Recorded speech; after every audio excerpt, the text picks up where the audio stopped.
समझिए हम देख रहे हैं कि बॉर्डर पर जो है स्मॉल आर्म्स फायरिंग चल रही है पिछले 4-5 दिनों से, जो कुछ सालों से बंद थी। क्या अब सीज फायर हुँ। टूट चुका है और क्या अब हम बड़े आर्टिलरी फायरिंग भी देख सकते हैं?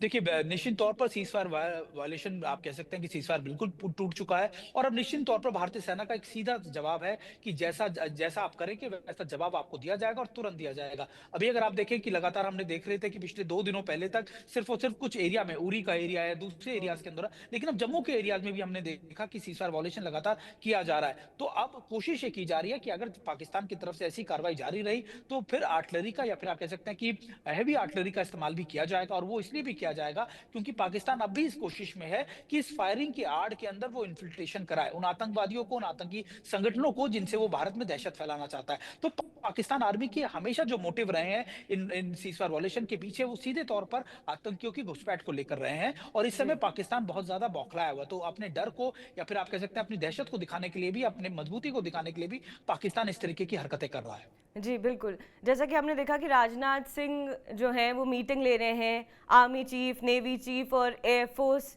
चीफ की, तो तमाम भारत के लोगों का ये सवाल है, तो मैं आपके थ्रू ये जानना चाहूँगी कि किस तरीके का बड़ा एक्शन हो सकता है? देखिए, मिलिट्री में क्योंकि मैं जब आप जब बात करते हैं कॉर्डन करने की पाकिस्तान को, तो 2 स्टेप्स आपने देखा कि सीसीएस की मीटिंग के बाद अनाउंस किए गए। पहला था डिप्लोमैटिक सैंक्शन, जो आप जी। अगर आप देखें, अगर मैं इसे कागजी कार्रवाई या फिर आप कह सकते हैं कि ये वो सैंक्शंस होते हैं जो लॉन्ग टर्म होते हैं, जो पाकिस्तान को बहुत सरदर्द देगा। चाहे वो डिप्लोमैटिकली कह लीजिए, इकोनॉमिकली कह लीजिए, या फिर आप उसको कह सकते हैं कि पाकिस्तान के इमेज को लेकर बहुत डेंट करेगा। दूसरा होता है मिलिट्री पॉइंट ऑफ व्यू से एक्शंस लेना। मिलिट्री पॉइंट ऑफ व्यू से एक्शन हमेशा सरप्राइज़ होते हैं। वो एलिमेंट ऑफ सरप्राइज के साथ आते हैं, वो कभी भी बताकर नहीं किए जाते। तो निश्चित तौर पर उसको लेकर तैयारियां चल रही हैं और ये भी मैं आपको बताऊं कि मल्टी डायमेंशनल ऑप्शंस होंगे भारतीय सेनाओं के पास। वो कब होंगे, कैसे होंगे, ये सिर्फ वो चुनिंदा लोग जानते हैं जिनके हाथों में या जिनकी कंधों पर देश की सुरक्षा की जिम्मेदारी है। लेकिन अभी जो रेडीनेस आपको दिखेगी, वो हर जगह आपको नजर आएगी। चाहे वो आप बात कर लीजिए इंडियन आर्मी की,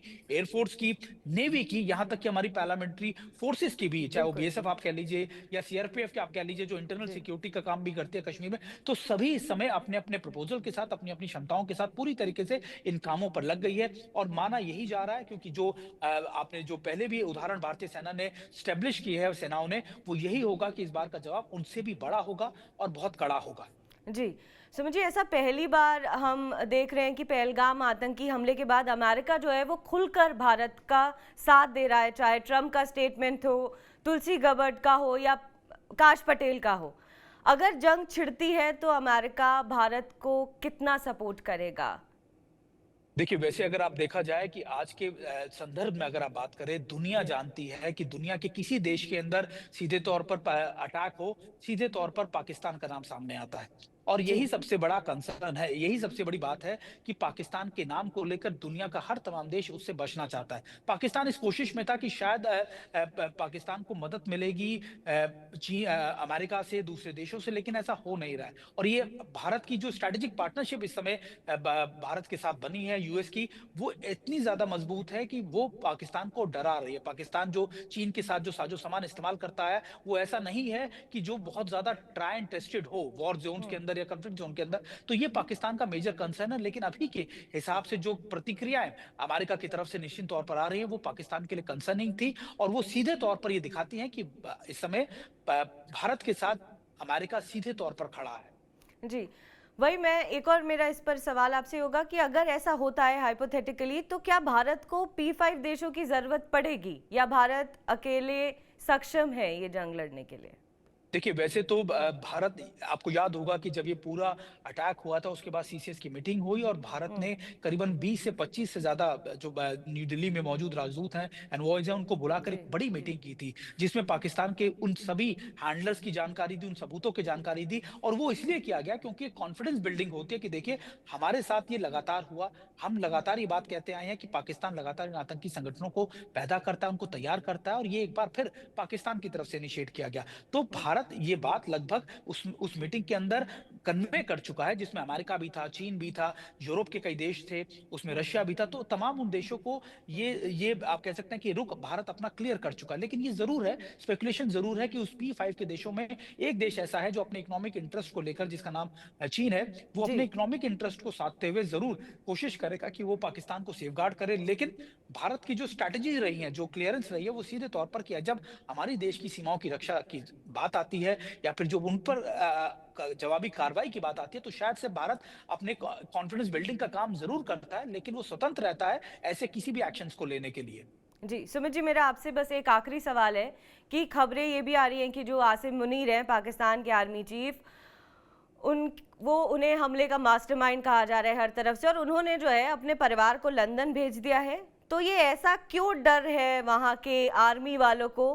क्या इंडिया कोई इंटरनल ऑपरेशन भी कर सकता है, जैसे हम सुनते आ रहे हैं अननोन गनमैन जैसा कुछ, ऐसा कुछ हो सकता है? देखिए ये सारी चीजें तो हालांकि भारत के साथ लिंक की जाती है। भारत का इसमें कोई इन्वॉल्वमेंट नहीं। भारत शुरू से कहता है कि हमारा इन चीजों से, इंटरनल चीजों से पाकिस्तान की कहीं कुछ नहीं लेना। वो वापसी आप कह सकते हैं कि जो ऑर्गेनाइजेशन है, टेररिस्ट ऑर्गेनाइजेशन आपस में लड़ रहे हैं। लेकिन महत्वपूर्ण इस समय जो आप बात कह रही हैं कि क्या आसिफ मुनीर की बात करें, आसिफ मुनीर लगातार एक सबसे अनपॉपुलर आर्मी चीफ है इस समय पाकिस्तान के अंदर। वो लगातार ये कोशिश करते आए हैं क्योंकि उनका उनका जो कार्यकाल है वो खत्म होने वाला है, एक्सटेंशन की उनको जरूरत है। और उनको ये भी लगता है कि अगर मैं अपने आप को साबित कर पाया तो निश्चित तौर पर मेरा पॉलिटिकल कैरियर आगे और बढ़ सकता है, क्योंकि इमरान खान उनको बिल्कुल पसंद नहीं करते हैं। तो ये सारे कदम आसिफ मुनीर ने अपने इमेज को, अपने आप को बचाने के लिए किए। और यही बात है कि अगर 6 दिन पहले आसिफ मुनीर ये बात खुलकर कहते हैं, लगातार कश्मीरियों को, कश्मीर की चीजों को लेकर बढ़ चढ़कर बात करते हैं, टू नेशन थ्योरी की बात करते हैं, अपने आप को अलग देश है, अपनी सोच को अलग बताते हैं, और ये लगातार इंडिकेट करते हैं कि वो काम करते हैं, तो ये साबित होता है कि आसिफ मुनीर इसके मास्टरमाइंड है। और जिस तरीके का रिएक्शन पाकिस्तान आर्मी पहले से लगातार देती है, कि आप देखें कि टेररिस्ट अटैक के ठीक पहले से पाकिस्तान आर्मी अपने बेसिस को मजबूत करते आई, तो ये इंडिकेशन था कि आसिफ मुनीर ये बात जानते थे। उन्होंने जानबूझकर तैयारियां पहले से शुरू करी, और वो अभी भी ये जानते हैं कि भारत रिटेलिएट करेगा, लेकिन उसमें वो अपना पॉलिटिकल फायदा, अपनी इमेज को लेकर एक फायदा देख रहे हैं, और इसी वजह से उनको मास्टरमाइंड भी कहा जा रहा है। जी सुमित जी, आपका बहुत बहुत शुक्रिया हमें इतना समय देने के लिए, और आगे जो तमाम अपडेट्स होंगी उसके लिए हम गुजारिश करेंगे कि आप एक बार फिर से डिजिटल के साथ जुड़े। धन्यवाद। बहुत बहुत शुक्रिया दिव्या।